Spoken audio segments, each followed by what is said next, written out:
आणि पुन्हा एकदा आपण विधानसभेत जातोय, जितेंद्र आव्हाडांचं निलंबन केलं जावं अशी मागणी केली जाते सत्ताधाऱ्यांकडून।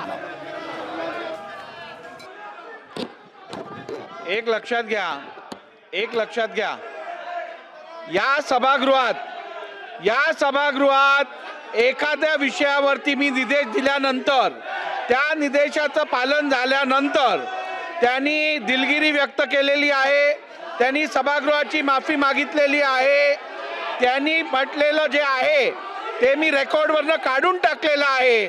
त्यामुळे आता आपण याच्यात पुढे जायला पाहिजे, आता आपण कामकाज पुढे न्यायला पाहिजे। बसून घ्या।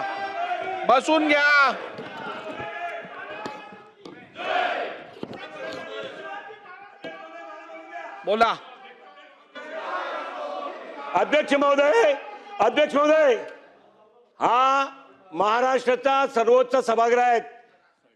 या सभागृहामध्ये निवडून येणारे प्रत्येक व्यक्ती अध्यक्ष महोदय 3-3 लाख लोकांचं प्रतिनिधित्व करतायत, परंतु हा संपूर्ण महाराष्ट्राचा सर्वोच्च सभागृह असून 12.5 कोटी या महाराष्ट्राच्या नागरिकाचा अध्यक्ष महोदय हा प्रतिनिधित्व हा सभागृह करतोय। एका काळी अध्यक्ष महोदय प्रभू रामचंद्रांच्या विषयी एलफेल बोलणारे व्यक्ती, कुठे प्रभू रामचंद्र आणि प्रभू रामचंद्राच्या संदर्भामध्ये चुकीचे वक्तव्य करणारे लोक आज छत्रपती शिवाजी महाराज केवळ महाराष्ट्राचे नव्हे अध्यक्ष महाराज, जगभरात असलेले सर्व हिंदूंचा आराध्य दैवत आहे। केवळ एका कम्युनिटीला, एका जातीचा, एका धर्माचा लोकांना, विशिष्ट लोकांना खुश करण्यासाठी जर जितेंद्र आव्हाड अध्यक्ष महोदय केवळ दिलगिरी व्यक्त करत असेल, ते दिलगिरी पुरती नाही आहे। हे संपूर्ण महाराष्ट्र नाही, जगभराचे सर्व हिंदूंचा आराध्य दैवताचा अपमान आहे। आणि म्हणून अध्यक्ष महोदय माझी मागणी आहे, अध्यक्ष महोदय, दिलगिरी शब्द हा चुकून जर तोंडातून निघाला त्यासाठी दिलगिरी व्यक्त केली जाते। जाणून बुजून या देशाच्या हिंदूंना चिथवण्याचा प्रयत्न जे करतायत, अध्यक्ष महोदय ऐका ना, ऐका, अरे बाबा ऐका ना,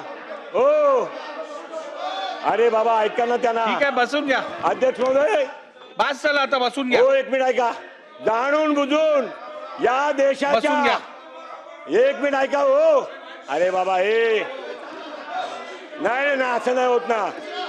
अध्यक्ष महोदय, या देशाच्या हिंदूंना जाणून बुजून चिथवण्याचा प्रयत्न करणारे हे ढोंगी सेक्युलरिस्ट, हे सुडो सेक्युलरिस्ट, अध्यक्ष महोदय मताचा लांगुल चलान पणन करण्यासाठी जर हिंदू देवी देवतांचा आणि हिंदूची पदपातशाही स्थापित करणारा छत्रपती शिवाजी महाराजांचा अपमान करतायत, त्यांना निलंबन केला पाहिजे। मला एक गोष्ट सांगा आणि सागर साहेब, मला एक गोष्ट सांगा, 1 मिनिट शांत बसा, 1 मिनिट।